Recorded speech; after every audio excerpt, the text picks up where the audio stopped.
Hi guys, yasas que kalosirtate to another episode of Dimitra's Dishes. Today we're using the Instant Pot to make a delicious chicken stew known as chicken kapama. This was highly requested, so I'm bringing it to you. It's another way to use the Instant Pot and make life a little bit easier. I just got to know mine, but if you don't have an Instant Pot, this works with a regular pressure cooker too. Just follow your machine's instructions so that way everything works well with the recipe. They're all pretty similar. So we're going to start off with some chicken leg quarters that have been cut in half. The skin is off, but the bone is still in because the bone gives all that flavor. You don't have to use this particular cut of chicken. You can use a whole chicken that's been cut into pieces. I don't recommend using chicken breast because it does tend to dry out. The sauce does need to cook down a little bit, and that will definitely overcook the chicken breast, and you'll end up with just dry meat in the sauce, which I don't recommend. So use a combination of cuts of chicken if you want to add some breast in there. Let's get started. So I'm going to press the saute button on my Instant Pot so that way it can start heating up. It heats up pretty quickly. And I'm going to season the chicken on both sides with salt and pepper. That's it, because the sauce is going to have all of the remaining flavor.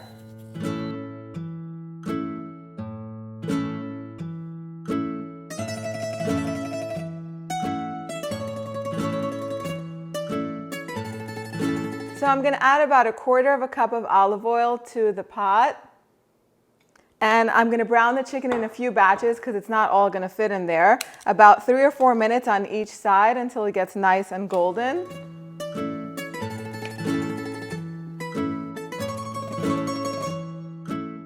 All right, so the second batch is ready to come out, and it's not going to get too brown. If you want more color and if you want to save time, you could just run these under the broiler, brush them with a little bit of olive oil, run them under the broiler for like 5 or 6 minutes or until the onions are cooking. But you're not going to get these little brown bits that have flavor, that are going to add flavor, to the stew. So I have a large onion that I've just chopped up. I'm going to add it to the pan or the pot.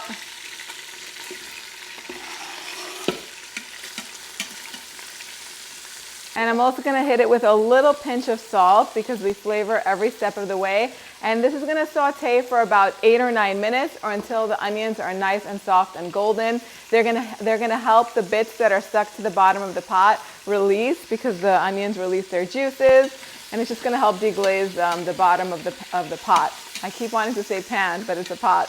All right, so the onions are ready. Now I'm going to add the garlic. You can add 4 to 5 grated garlic cloves. Put them in there, and the pot is really hot, so you just want to mix them up. Just mix them in there with the onions and warm them through just a few seconds. The chicken is going to go back into the pot.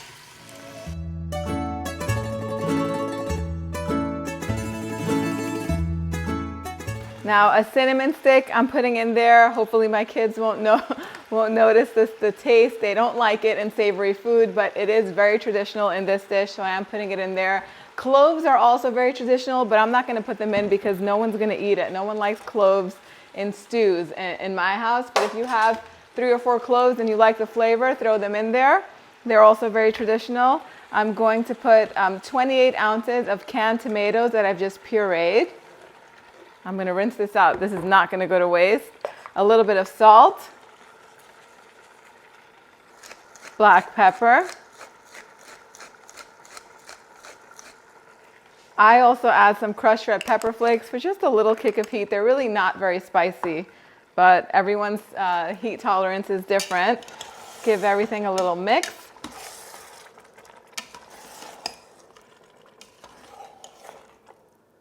So I'm just going to add a cup of water to my blender and just rinse it out and put it in here. It's going to help the Instant Pot come to pressure because you do need liquid for that.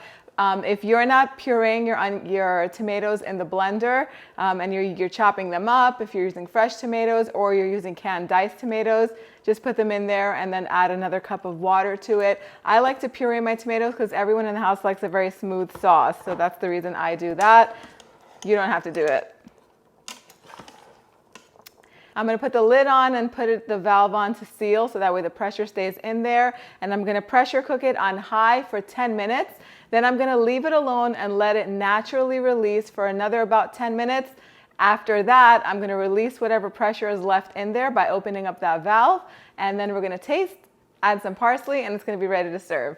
All right, so the stew should be ready now. Keep in mind that even though the recipe will say that it's gonna pressure cook for 10 minutes, it does take a little bit of time for the machine to build up that pressure, so it takes longer than 10 minutes if you're timing this, like if you're trying to make this before work or something like that. When you go in to give it a mix, if you see the little bay leaves in there and or the cinnamon stick, you can go ahead and take them out. Before I add the remaining seasonings, I'm going to taste it and make sure that the salt is right. It's actually perfect. So I've just chopped up some parsley, and fresh parsley adds lots of flavor, so I'm adding the parsley in here. Put that in, and I'm gonna add a nice heaping teaspoon of dried oregano. I used to add oregano to my stews once they started cooking, but it does leave a little bit of a bitter taste, so I like to add it in the end now. And that's it. All you need is to make some pasta with this. This is traditionally served with like spaghetti or egg noodles or something like that. You can serve it over rice. You can toast some bread to soak up that delicious warm sauce. You can make cauliflower rice, mashed potatoes, smashed potatoes, roasted potatoes, a nice salad. There are so many ways to serve it. Let me know how you're gonna serve it in the comment section down below. Thank you guys so much for spending time with me today. All of the exact measurements are gonna be on the website, dimitrasdishes.com. I'm gonna be back with another delicious recipe. If you want more Instant Pot recipes, comment down below and let me know which ones you prefer or which ones you wanna request, and I'll get to them as soon as I can. Bye guys, have a nice day.